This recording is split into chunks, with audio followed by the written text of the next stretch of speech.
রাত্রি এখন 12:10। আমরা এইমাত্র মধুপুরে এসে পৌঁছলাম।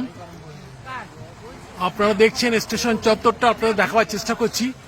আর স্টেশনের ঠিক উল্টো দিকে কিন্তু প্রতিটা দোকানই খোলা এবং তাতে কিন্তু সামনে লোকজনও রয়েছে দেখা যাচ্ছে। এত রাতে দোকানগুলো খোলা, তাতে কিন্তু ক্রেতারাও রয়েছে এবং দোকানগুলো খুব জমজমাট, প্রচুর আলোর আলো রয়েছে। স্টেশন চত্বরটাকে দেখাবার চেষ্টা করছি আপনাদের। একটা অন্যরকম অনুভূতি হচ্ছে রাত 12টার সময় মধুপুরে, আর এসে এখানে এত দোকানপাট সব খোলা, হ্যাঁ, এত লোকজন রয়েছে এখানে, মনেই হচ্ছে না যে রাত 12টা বাজে, মনে হচ্ছে যেন সন্ধে হচ্ছে সবে। খুব ভালো লাগছে আর কি। এর পরের ভিডিওতে আপনাদেরকে আরো বিস্তারিত খবর দেবো। নমস্কার, ভালো থাকবেন সবাই, শুভরাত্রি। আমাদের হোটেল থেকে পাঠানো অটো করে আমরা হোটেলের দিকে চলেছি মধুপুর স্টেশন থেকে। আপনারা দেখতে পাচ্ছেন রাস্তায় আলো রয়েছে, প্রচুর গাছপালা, একদম শুনশান রাস্তা, কোনো লোকজন নেই, কোনো গাড়িও নেই। আমরা চলেছি আমাদের হোটেলের দিকে।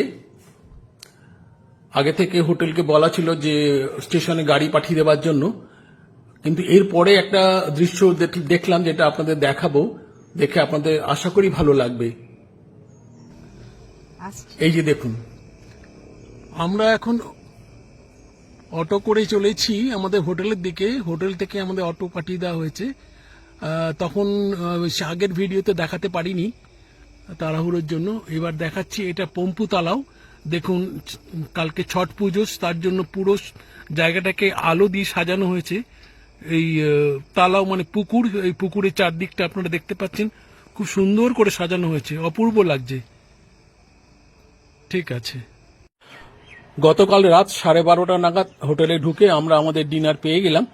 আগে থেকেই আমাদের হোটেলে বলা ছিল, তাই আমাদের জন্য ডিনার রেডি ছিল। গরম গরম ভাত, ডাল, তরকারি, বেগুন ভাজা আর মাছের ঝোল। এই খেয়েই আমরা শুয়ে পড়েছিলাম গতকাল রাতে।